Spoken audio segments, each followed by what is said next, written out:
Hello बच्चों, let us take the question first. Which of the following is not correct regarding PCT. हमें बताना है इनमें से कौन सा स्टेटमेंट इनकरेक्ट है रिगार्डिंग पीसीटी.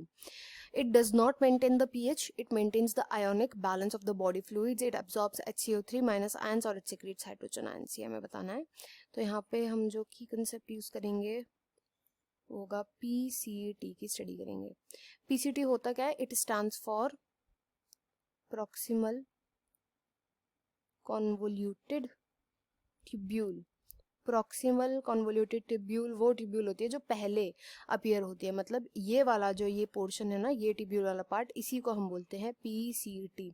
अब पीसीटी के कुछ कैरेक्टरिस्टिक फीचर्स देख लेते हैं. पीसीटी के अंदर जो एपिथेलियम प्रेजेंट होता है, एपिथेलियम ये होता है simple cuboidal. Simple cuboidal brush border epithelium यहाँ पे प्रेजेंट होता है. मोस्ट ऑफ द जो रीएब्जॉर्प्शन होता है ना, बहुत इंपॉर्टेंट पॉइंट है. मोस्ट ऑफ द रीएब्जॉर्प्शन में हेल्प करती है ये. Most of the reabsorption around 70 to 80% जो है वो इधर ही होता है. किस चीज का? वाटर का एंड इलेक्ट्रोलाइट्स का. Water and electrolytes most of the जो होता है वो यहीं पे रीएब्जॉर्ब हो जाते हैं.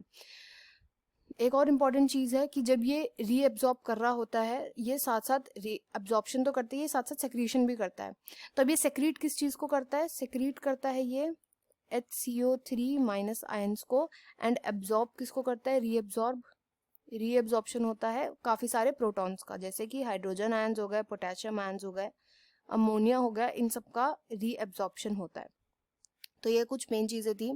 अब इसमें एक बहुत बड़ी चीज है कि जब ये इतनी चीजें साथ में कर रहा है तो केवल यही चीजें नहीं होती, इन चीजों से इनडायरेक्टली दूसरी चीजें भी इफेक्ट करती है. जैसे जो ये रीएब्जॉर्प्शन करता है प्रोटॉन्स का, तो इसकी वजह से क्या होता है, हमारी बॉडी के अंदर जो एसिड बेस बैलेंस होता है ना, ये मेंटेन रहता है. एसिड बेस के अंदर बैलेंस बना हुआ रहता है.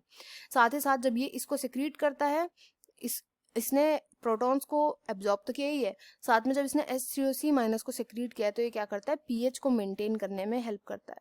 पीएच को मेंटेन करता है.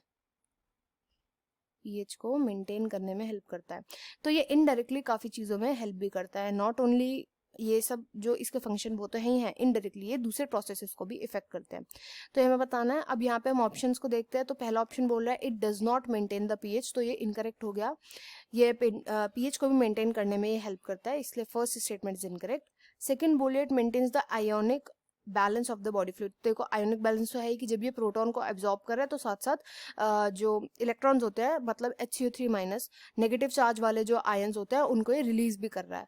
तो ये बैलेंस बना करके रख रहा है. ऐसा नहीं है कि केवल प्रोटॉन्स को जो इसने एब्जॉर्ब कर लिया और जो नेगेटिव आयंस जो है वो हमारे पास वो सिक्रीट हो ही नहीं रहे. तो बैलेंस भी बना करके रख. तो बी यहाँ पे इसलिए करेक्ट हो जाएगा. इट एब्जॉर्ब्स HCO3 माइनस, ये करेक्ट स्टेटमेंट हो जाएगा. इट सिक्रीट हाइड्रोजन है, ये भी करेक्ट हो जाएगा. यहाँ पे जो इनकरेक्ट स्टेटमेंट है ना, वो केवल एक ही स्टेटमेंट है, दैट इज ऑप्शन ए. तो यही राइट आंसर होगा. I hope you understand well. Best of luck and thank you.